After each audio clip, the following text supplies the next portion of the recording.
welcome to the first season of the Is the Planet Doomed podcast. This is a project produced by the students of a course with the same name in the Department of Geography at Colgate University.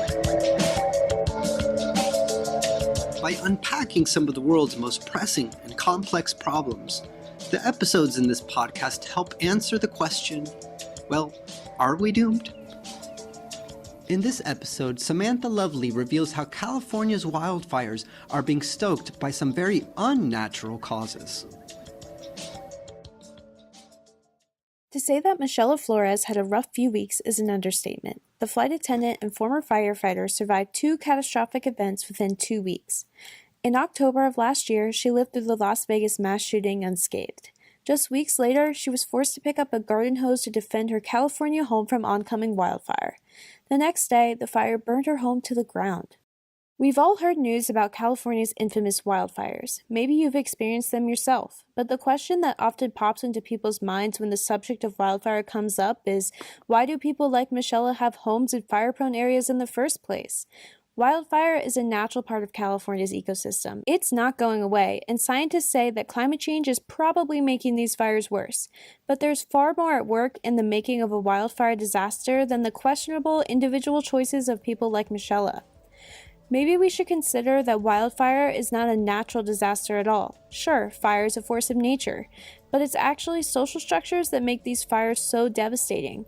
Maybe wildfire is a not-so-natural disaster caused by human decisions and social systems which constantly enforce the reoccurrence of such an unnatural disaster.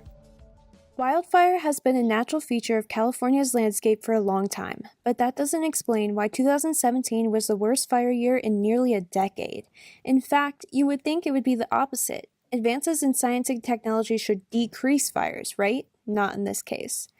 The U.S. has had a long history with wildfire management. For most of the past century, the U.S. has retained a policy of complete wildfire suppression, but the amount of acreage burned has not decreased, and an unnatural buildup of kindling has increased exponentially. It all began with a fire in 1910 that was so large the U.S. Army had to be called in to put it out. After the Big Burn of 1910, the government declared an all-out war on fires. Paul Hesburgh, a forest ecologist, remembers the moment a shift in the perception of wildfire occurred. Because of the Big Burn, wildfire became public enemy number 1, and this would shape the way that we would think about wildfire in our society for the next 100 years.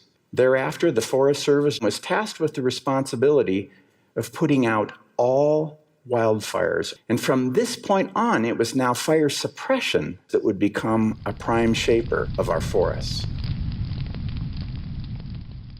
The most effective awareness campaign in U.S. history has to do with wildfire suppression, Smokey the Bear. You know the one, the friendly bear who is intent on stopping evil forest fires. These advertisements were pervasive throughout U.S. culture and usually went something like this. Think before you strike.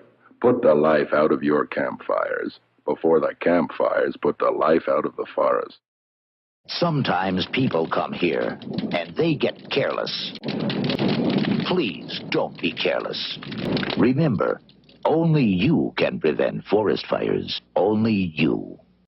Smokey the Bear introduced the widespread notion that wildfires are not natural parts of ecosystems. This ideology led to the extreme suppression practices throughout the 20th century, inspired by the Big Burn of 1910. These practices led to a buildup of kindling which was not burned through smaller fires. Instead, dry conditions and dry kindling lead to huge wildfires that grow out of control. These fires are so strong that they even have their own weather patterns. The Smokey the Bear campaign was then combined with the criminalization of wildfire. Even accidentally started fires were punishable with fines and even jail time. You can see why people quickly became afraid of fire. Thankfully, people began to notice the negative effects of wildfire suppression. Terry Hardy from the Little Hoover Commission has her own thoughts about the cost of wildfire management strategies in the U.S. I think we've seen a century of mismanagement. If you look at the difference in the cost for prescribed fire, it's $200 an acre as opposed to $800 an acre fighting wildfires. Like many others, Hardy is arguing for more prescribed burns to reduce fuel buildup and decrease probability of severe wildfire outbreak. CAL FIRE Captain Joe Madison agrees that prescribed burns are a more effective management strategy than suppression.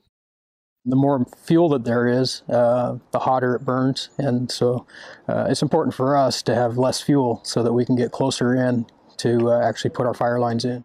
Captain Madison is referring to a huge problem in the firefighting world today. The fires are so big and so dangerous, firefighters can't get to where they need to be to effectively put them out. Part of this issue belongs to the fact that old-growth, fire-dominated forests were cleared after World War II, leading the way for extremely thick forests to grow back. Kindling has quickly built up without small fires and an increase in drought due to climate change. This increase in kindling has led to the demand for so-called technological fix solutions for wildfires. Rising in popularity is a technique called shelter in place. Basically, there is a huge market for building materials and home designs which are fire resistant. But these materials are very expensive, and a lot of Americans, like Michelle Flores, cannot afford to use them. What's even worse about these practices is that the companies actually use footage of burnt homes in poor areas as a marketing strategy to sell their products. There are other suggested strategies to deal with wildfire. Special interest groups have been lobbying officials to invest in the Super Scooper. The Super Scooper is an amphibious airplane capable of sucking up 14,000 gallons of seawater to dump on wildfires. The Super Scooper costs a whopping $17 million each. Experts estimate that a whole fleet would be needed to be an effective management strategy. These technological fixes may sound attractive to potential homeowners, but I have to wonder, if wildfires are going to always occur and likely worsen with climate change, why is the government allowing these companies and interest groups to seduce vulnerable homeowners into believing that they are safe? And another thing, the real estate market is huge in California. Between 1996 and 2006, the average home value increased nearly threefold. Not only that, but California homes are valued on average 2.5 times higher than the national average. Why are homes increasingly threatened by wildfire valued at higher and higher rates? This is only encouraging risky behavior through purchasing homes in a known vulnerable area. The U.S. spends millions of dollars annually on wildfire management, and that number soars into the billions during a bad year. With climate change, so-called bad years are going to be more normal. This begs the question, why is the government funding redevelopment in these threatened locations? Perhaps it would be better to encourage development elsewhere rather than buying into a system whose outcome is easily read. Wildfires will happen with or without suppression strategies or technological fixes. By not considering the true cost of rebuilding and buying into risky behaviors like living in California, society is decreasing resilience to all types of hazards. Wildfire in California is closely tied to water shortages and drought felt by other areas in the U.S. Funds poured into rebuilding efforts are funneled away from hurricanes and other natural disasters. We must realize that humans can't control nature. Hesberg agrees that we can't ignore the state of wildfire management in today's world. And as you've probably figured out by now, this is actually a social problem. It's got ecological and climate explanations, but it's a social problem, and it'll take us humans to solve it. We actually all simply want fires to magically go away and take that pesky smoke with them, don't we? But there is no future without lots of fire and lots of smoke. If we're unsuccessful, where will you go to play when your favorite places are burned black? Attempting to control nature, whether it be through fire suppression or technological fixes, will likely not result in an optimistic outcome under climate change. Fire will always exist. Fire itself, after all, is natural. But the aftermath is not. The scary thing is, fires are expected to worsen under climate change projections. So, lessons learned from disaster events should be implemented in the decisions that determine where people live. But this does not seem to be happening.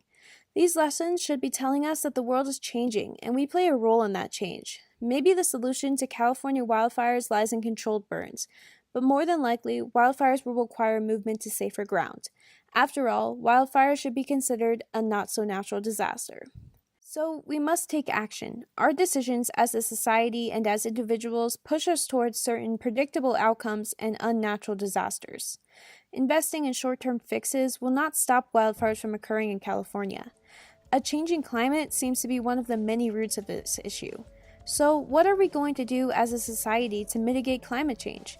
Where will you go if we cannot stop the not-so-natural disasters of the world from occurring? For Colgate University, I'm Samantha Lovely.